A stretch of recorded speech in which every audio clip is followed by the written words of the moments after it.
Welcome. This is me here, and today I'm going to be sharing the story of Calius Fylaster, Volume 1, Path of the Wolf. So I got this written like a month ago, and I've been slacking off and actually sharing it. I did try to share it once, and then I deleted the video.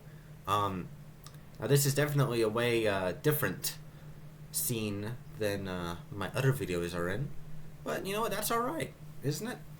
You know, I'm sure if you're clicking on this video, you're here for the story, not the visuals. Anyone who's watched any of my prior videos know that, as of now at least, I ain't really that great as far as getting the visuals on par with the storytelling. But anyways, enough procrastination, let's get into it. The story of Calius Fylaster, Volume 1, Path of the Wolf. Calius came to Skyrim with destination in mind, but without direction, with hope without clarity. Stepping foot into Riften, the armpit of Skyrim's butt crack, so to speak, he would begin his story. Befriending crooks and lawmen alike, he first ventured into the prison, gave Inigo, he who tried to kill Calius, a chance at redemption through service, and aided Sarik in his quest of vengeance and freedom, as he was falsely accused. He would master Imperial Bloodsport, champion of the Serpent Pit. He would claim Dawnfang and resist its evil allure. He would champion morale in the city of Ratch and much else. He would aid one half in finding the other, though the other half had passed, so he mantled the other half, though he knew he could never truly be the other half. Makara, the one half, would join he and Inigo as the trio ventured west, to Solitude, capital of Hafingar. Their fortune was found as they were sent to root out pests within a cave, but rather than mere animals, they found a necromancer cult summoning Potema the Wolf Queen, though Calius, Inigo, and Makara intercepted the ritual and were awarded, though Potema remained and sought to cast new life into the dead as her servants, and so the Dree rooted her out once more and vanquished her, Calius stealing her soul and binding it to his blade of the Hjorkfield Isles, of which was dubbed the Wolf's Blood Blade. Awarded the armor of champions, the path of the wolf would truly begin. Potema's defeat earned Calius, Inigo, and Makara places of honor within Solitude's court. Furthermore, Calius would lead them to become something of big city heroes, from aiding the common folk with their menial tasks, to preserving an ages-old bardic tradition, to purging the wicked and cruel. Their influence spread from Hafingar Hold to Hjalmarch. There the master vampire, Movarf, would be slain, with the aid of Thonir, a brave villager. Next was the Reach, corrupt as the Rift, if not then worse. Calius' heroic deeds meant nothing outside of those who already knew him in Hafingar and in Hjalmarch, and so when he began to unveil the elite's corruption, he was jailed with a life sentence.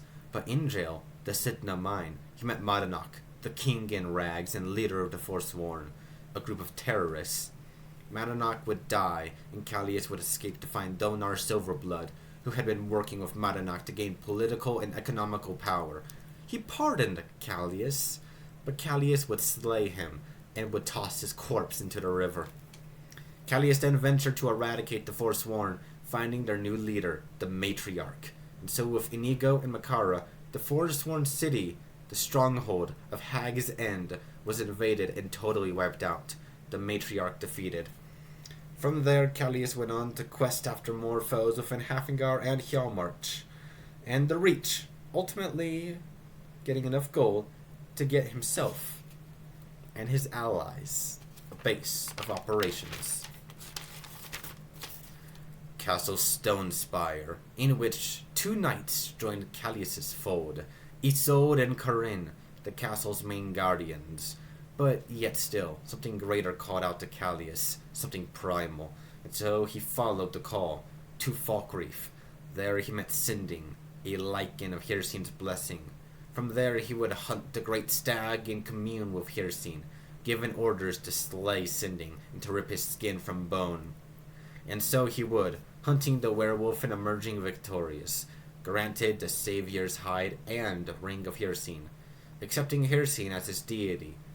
The victory was sweet, for Sinding was the greatest challenge yet. In time, Calius would receive a letter from a woman named Cassia, asking for his aid in finding her missing brother, and so he and Makara would venture to the Forgotten Ruins, and there they found the Forgotten City, and in that city, they traveled back in time. Tasked to stop the breaking of the dwarves' law, the two would find success. As the source of the dwarves' law, the Arbiter, was found. Calius would reason with the centuries-old being, and through diplomatic talk did the Arbiter agree to release his law, an iron grip upon the city. Calius would be propelled forwards into time, back to when he first discovered the city, and yet Makara was unseen. As it would turn out, she wasn't propelled forward like Calius was. Rather, she had remained in the past, and for 7 long years she had remained, finding Udasi Duro, her big brother, her other half, and for a time they adventured together. But in the end, death was his ultimate fate throughout all the currents of time. Falling into a Khajiit caravan, she heard the words of Matran and decided to return to the Forgotten City, to wait for Calius to return. And he did. Calius had known of Makara's loyalty, as well as he had known any and all of his allies' loyalty. Inigo, Nanak, Isolde, Karin.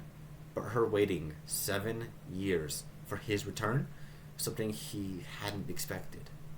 But it did remind him the true extent loyalty may reach.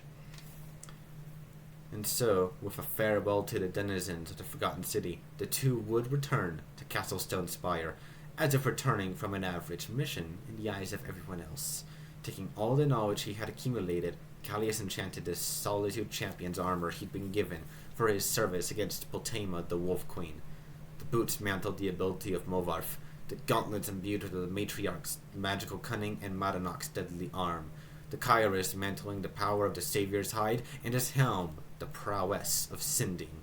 And so was created the Black Wolf armor, power earned through sword and through mind.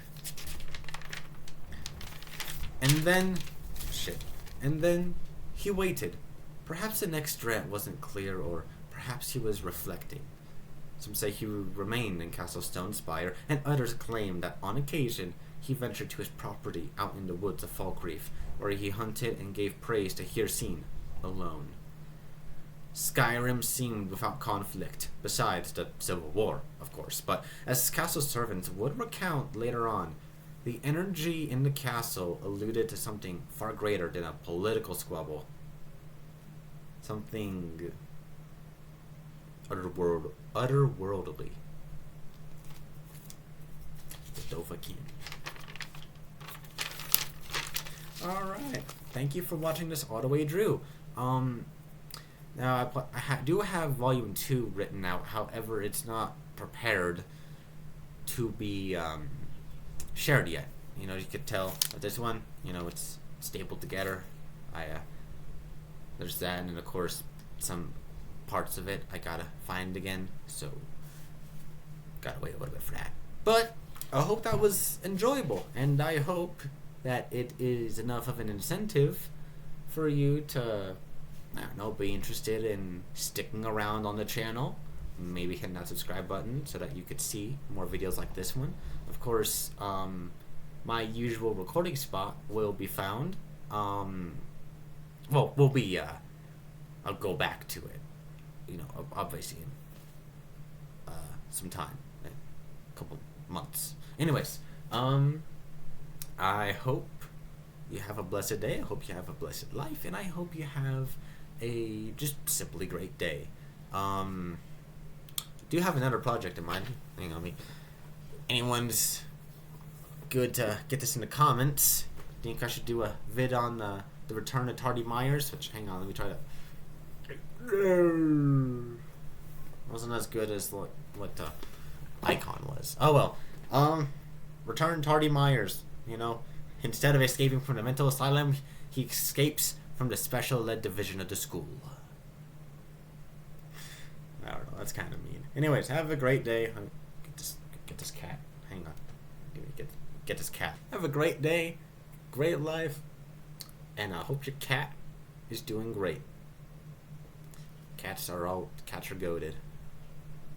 And dogs too, but cats are just better. Alright, bye.